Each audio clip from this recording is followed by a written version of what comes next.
You're killing me, Smalls. Like everyone else, I remember my first time watching The Sandlot. I remember laughing when Squints tricked Wendy Peppercorn into kissing him, and I'm sure everyone else looked up to Benny the Jet Rodriguez just as I did. I also remember my first time playing on a basketball team. Now, I was a star, of course. My brother, a star on his varsity high school team, taught me how to play. So I, a bald, tiny 8-year-old, practiced every day just so I could be like him. I remember being at my first varsity football game. Until then, never have I ever heard 2 Chainz, Drake, Justin Bieber, and Taylor Swift in a single playlist. I remember a lot from my childhood, especially when I was called an alien. See, you and I probably had a similar childhood, except I was an undocumented kid and many of you weren't.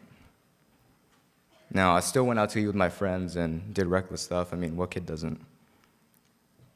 But I carried the burden of being an alien, a rapist, a thug. I grew up with my mother and I glued to the radio and television, hearing about laws like SB 1070, laws that essentially made driving while Mexican illegal. I, a child then, would watch as people like me were put in chains and paraded out as if we were animals. And I knew people saw me that way. A little brown boy with a slight accent. I was a normal child, but I never had a normal childhood. Now, I did normal things to try and fit in, but I could never ride a plane or visit New York. I could never travel to Europe or travel anywhere, because if I did, I would not be allowed back into the US, back into my home. Now imagine this, imagine going outside in your slippers to pick up the mail, and then coming back to find that your door is locked.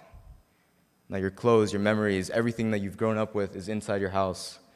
Now you can look inside, but you can't go in. That is my reality. I am locked out of my home. I am outside looking in. Or at least I was, because one day my mother told me that my DACA application was accepted. And for the first time I was finally able to live my life the way I wanted to without having the fear of being deported. I started doing things I had never done before, like saying hello to police officers, whistling as I walked my school's halls, taking walks of joy.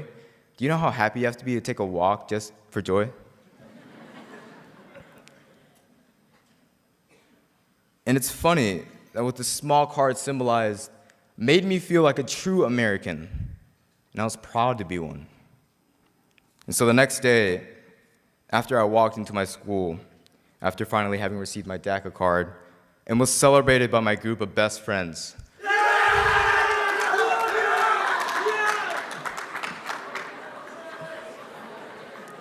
Thank you, Zeke.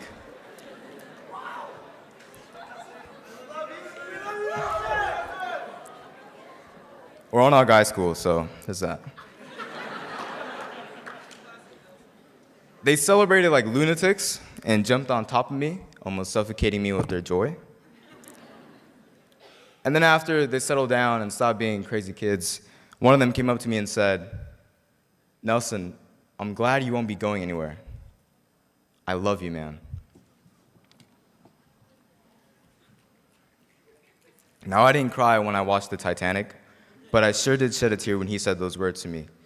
You see, to them, to my best friends, they were happy that their Nelson would be staying with them and that he would no longer be facing the fear of deportation. However, we know that is not the case anymore. On September 5th, 2017, DACA was rescinded, sending me and thousands of other people just like me into an uncertain future.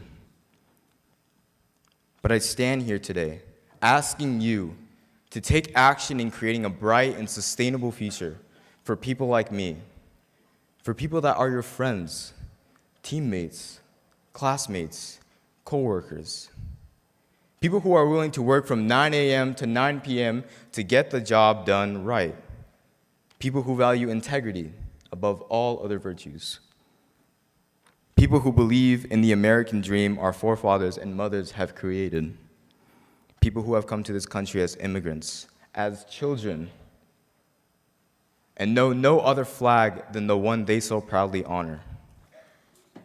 And I ask you to stand for these dreamers, for these immigrants, for these children, for these human beings who wish nothing more than to reside in the home of the free and the land of the brave. Because you know what? It doesn't matter whether you're black or white, Christian or Muslim. It doesn't matter whether you're transgender or not. If you believe in the ideals of happiness and chasing your dreams, you are American.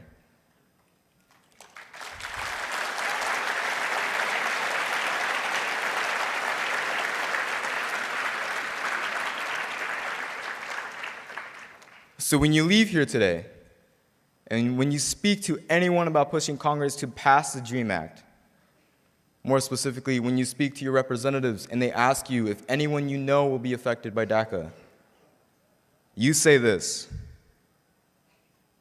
I have a friend named Nelson, and there are thousands more like him, and they sure as hell deserve to live the American dream. Thank you.